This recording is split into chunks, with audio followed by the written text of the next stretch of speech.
इस देश का प्रधानमंत्री। लगा दो केस मुझ पर, लगा दो केस मुझ पर, जेल ले जाओ मुझे भी, लेकिन सच्चाई यह है कि इस देश का प्रधानमंत्री कायर है। প্রিয় দর্শক, আমি এলিয়ট আহমেদ। দাদা রাহুল গান্ধীর সমর্থনে প্রিয়াঙ্কা গান্ধী কখনো জ্বালাময়ী ভাষণ, কখনো আবার ভাবুক হয়ে গেলেন। মোদী সরকারকে এক হাতে নিলেন প্রিয়াঙ্কা গান্ধী বাদ্রা। উনি বললেন, পদে পদে আমার পরিবারকে অপমান করে, পদে পদে আমাদেরকে নিশানা করে। আমার ভাইয়ের কি অপরাধ ছিল? মোদিজিকে দুটো প্রশ্ন কি করেছে তাতেই মোদিজির ফেটে গেল।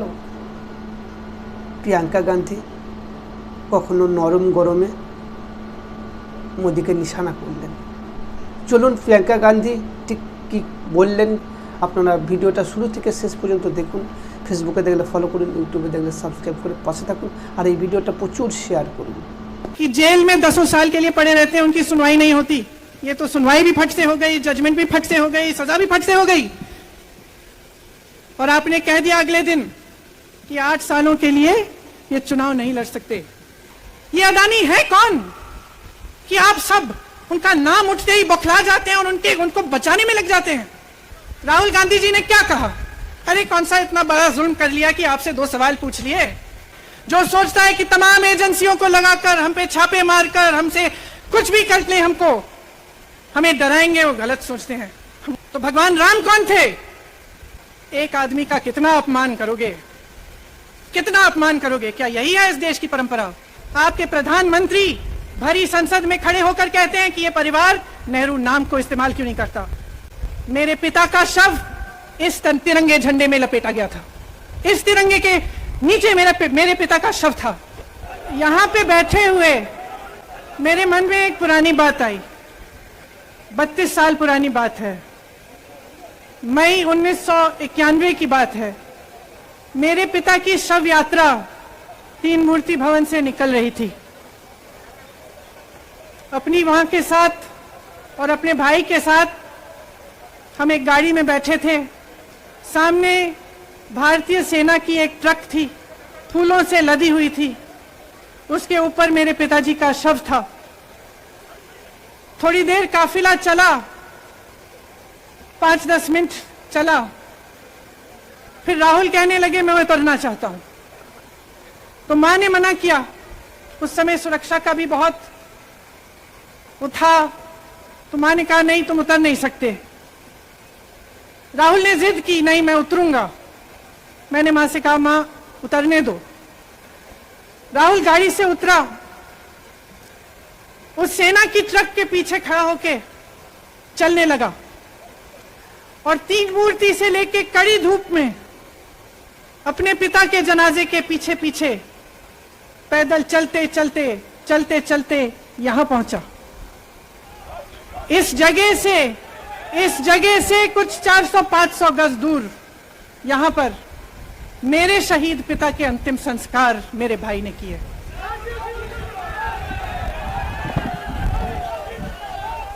सुनिए, वो चित्र मेरे दिमाग में अभी भी है, मेरे मन में है। उस शहीद के बेटे को आप देशद्रोही कहते हैं, आप मीर जाफर कहते हैं। मेरे पिता का शव इस तिरंगे झंडे में लपेटा गया था, इस तिरंगे के नीचे मेरे पिता का शव था और उसके पीछे चलते चलते मेरा भाई यहां आया। उस शहीद पिता का अपमान भरी संसद में किया जाता है। उस शहीद के बेटे को आप देशद्रोही कहते हैं, आप मीर जाफर कहते हैं, उसकी आप मां का अपमान करते हैं। आपके मंत्री मेरी मां का अपमान भरी संसद में करते हैं। आपके एक मुख्यमंत्री कहते हैं कि राहुल गांधी को पता भी नहीं है कि उनका पिता कौन है। आपके प्रधानमंत्री भरी संसद में खड़े होकर कहते हैं कि ये परिवार नेहरू नाम को इस्तेमाल क्यों नहीं करता।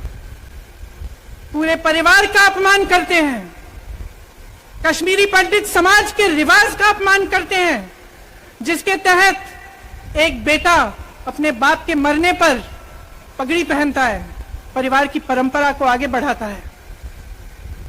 लेकिन आप पर कोई मुकदमा नहीं होता, आपको 2 साल की कोई सजा नहीं मिलती, आपको जेल की सजा नहीं मिलती, आपको संसद से कोई बाहर नहीं निकालता, आपको मना नहीं करता कि 8 सालों के लिए आप चुनाव नहीं लड़ सकते।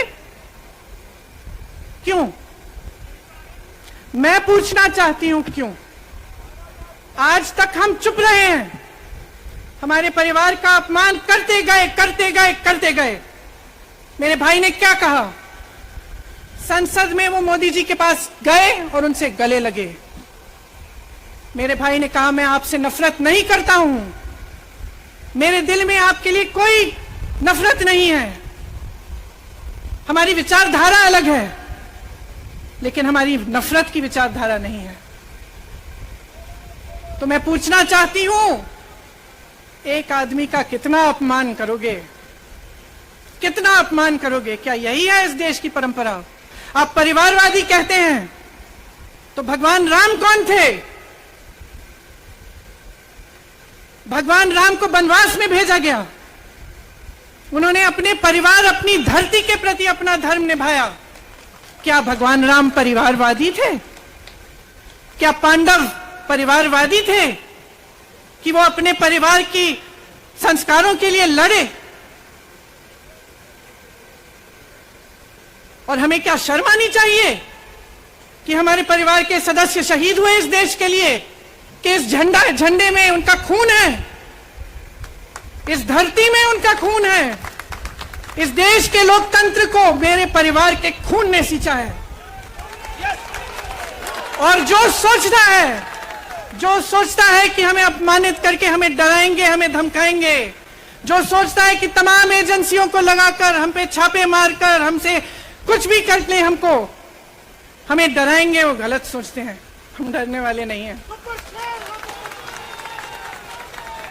हम और मजबूती से लड़ेंगे। हम इस देश के लोकतंत्र के लिए कुछ भी करने के लिए तैयार हैं। इस देश के लोकतंत्र को, इसकी नींव कांग्रेस पार्टी के महान महापुरुषों ने डाली है। कांग्रेस पार्टी लड़ी इस देश की आजादी के लिए और आज भी इस देश की आजादी के लिए ही लड़ रही है। कभी कभी मैं सोचती हूं, मुझे समझ में नहीं आता कि पब्लिक क्या सोच रही है। क्या देख नहीं रही है क्या हो रहा है? क्या आपको दिख नहीं रहा है कि आपकी सारी संपत्ति लूटी जा रही है, एक आदमी को दी जा रही है, गिने चुने उद्योगपतियों को सब कुछ दिया जा रहा है? किसकी संपत्ति है? ये राहुल गांधी की संपत्ति है,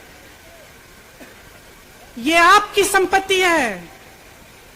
ये पीएसयू किसके हैं? किसके लिए बनाए गए? आपके लिए बनाए गए, जो ऐसे एक के बाद एक इनको बेचे जा रहे हैं, दिए जा रहे हैं। इसी से तो आपका रोजगार आता है, छोटे उद्योगों से, छोटे व्यापारियों से आपका रोजगार आता है, किसी बड़े अडानी से नहीं आता। रोजगार नहीं देते, छीनते हैं आपका रोजगार। तो आप समझ क्यों नहीं पा रहे हैं?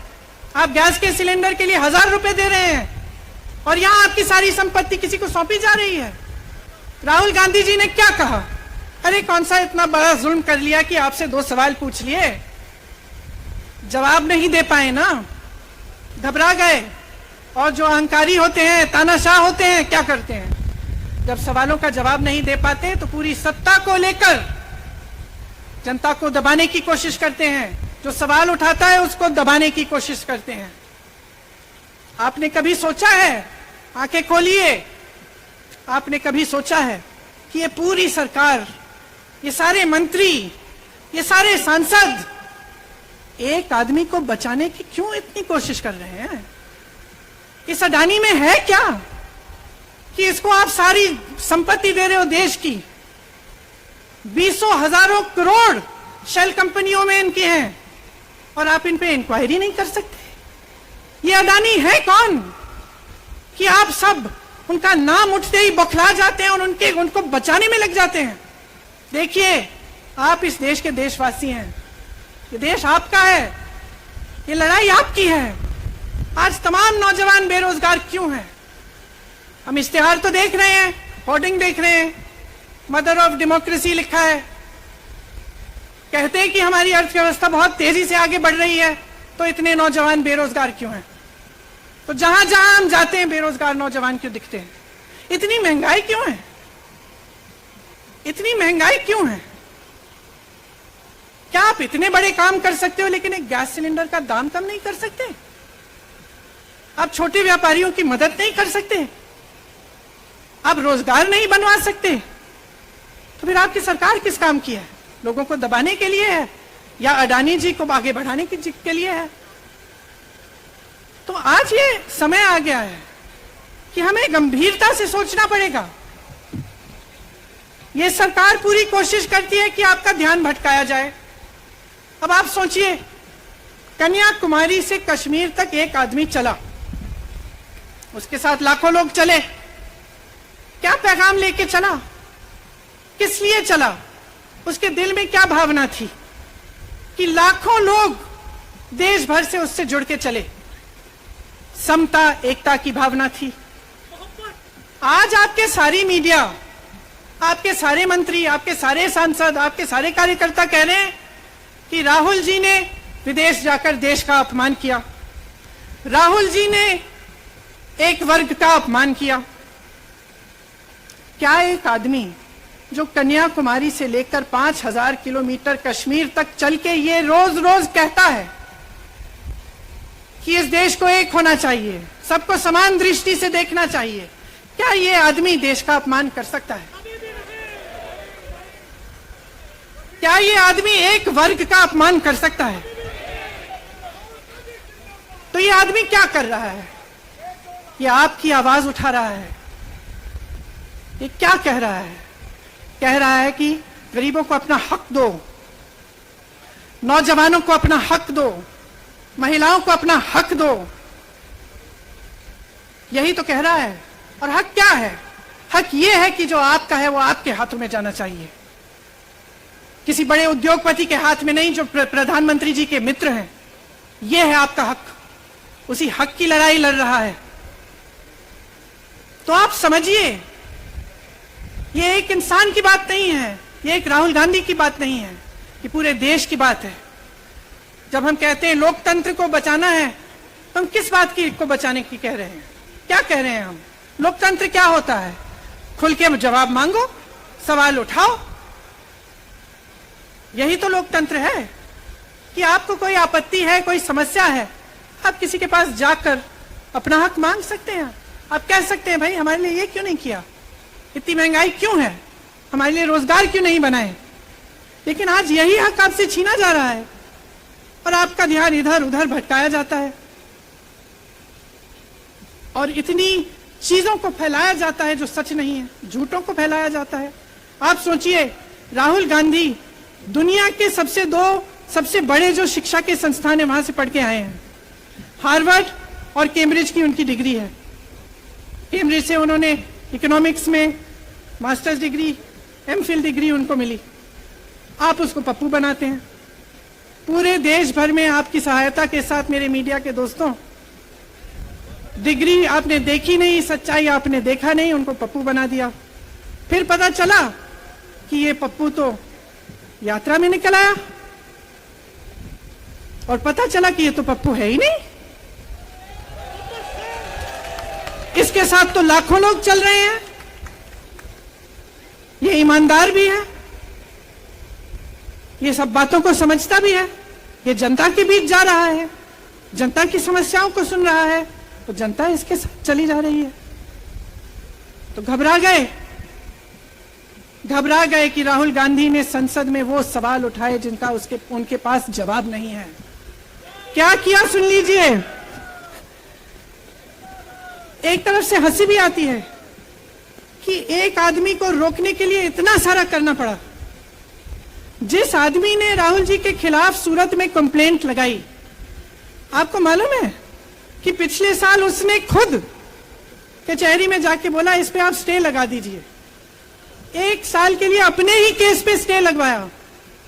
फिर वापस कब गए केस खुलवाने के लिए? राहुल गांधी के संसद में अडानी के भाषण देने के 1 हफ्ते बाद एक हफ्ते बाद वो आदमी वापस जाता है, कहता है केस खोल दी, सुन लीजिए अब हम तैयार हैं। एक महीने के अंदर अंदर जज कह देते हैं कि राहुल गांधी को 2 साल की सजा मिलेगी। आपने देखा इस देश में कितने केस हैं कि जेल में 10 साल के लिए पड़े रहते हैं, उनकी सुनवाई नहीं होती। ये तो सुनवाई भी फट से हो गई, जजमेंट भी फट से हो गई, सजा भी फट से हो गई। और आपने कह दिया अगले दिन कि 8 सालों के लिए ये चुनाव नहीं लड़ सकते, संसद से बाहर कर देंगे इनको। वाह वाह वाह वाह वाह वाह, बहुत धैर्य है आप में। अरे कायर हैं, कायर है इस देश का प्रधानमंत्री। लगा दो केस मुझ पर, लगा दो केस मुझ पर, जेल ले जाओ मुझे भी, लेकिन सच्चाई यह है कि इस देश का प्रधानमंत्री कायर है।